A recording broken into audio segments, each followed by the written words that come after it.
For all real values of x, 3x square minus 6x plus 12 by x square plus 2x plus 4 lies between 1 and k and does not take any value above k.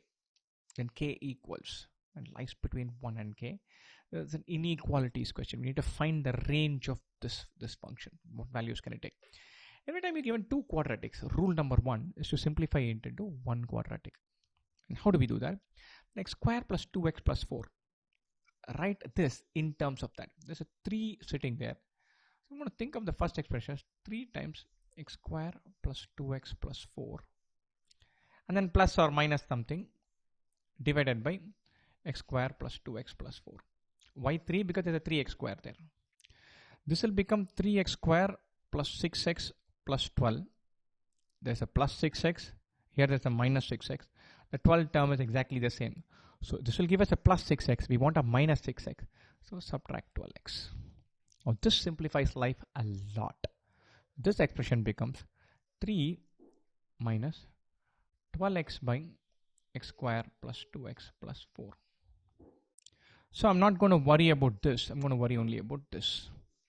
So we're now going to think about 12x by x square plus 2x plus 4. This is not factorizable. Fine, we can already sense that. This is x square plus 2x plus 1, which is x plus 1 whole square plus 3. 12x by x plus 1 whole square plus 3. This is the range of this function we need to find. And so far so good. We need to simplify this 12x by x plus 1 whole square plus 3. We need to find maxima and minima of this. And then we can find the maximum and minimum of 3 minus this. We already know that this goes between 1 and k. So 3 minus something gives us 1.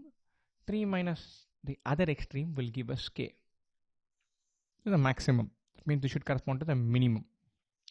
So the maximum this expression can take is 2. So far so good. 12x by x plus 1 whole square plus 3 can go up to 2 is what this is hinting.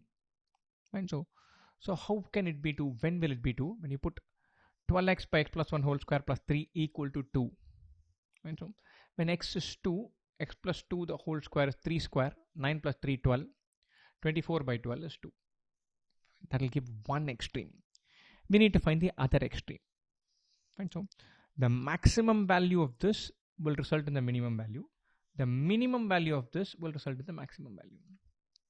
And so we want to find the minimum value of 12x by x plus 1 whole square plus 3. And so the easiest way is to differentiate this. This is u by v. So we know that v du minus u dv should be equal to 0. So x plus 1 whole square plus 3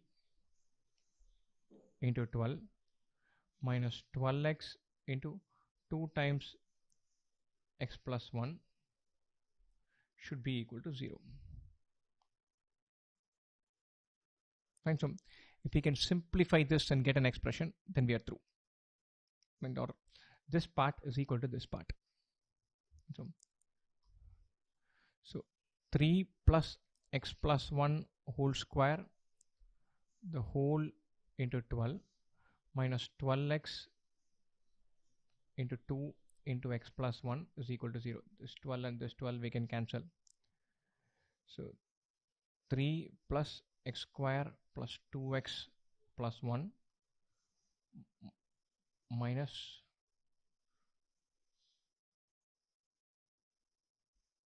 2x square minus 2x is equal to 0.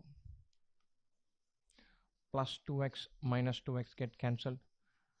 2x square, this is minus x square plus 4 equal to 0. X square minus 4 equal to 0. X is plus or minus 2. We already substituted minus 2. Sorry, we already substituted plus 2 and got one extreme.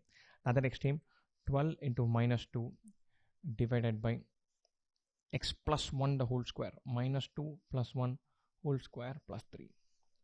This is minus 24 by 4, which is minus 6. Now, finally, this is the value of 12x by x plus 1 whole square plus 3. So Rk is 3 minus this. 3 minus minus 6 equals 9, which is k. Or this sits between 1 and 9. I mean, it could be 1, it could be 9. It sits between 1 and 9.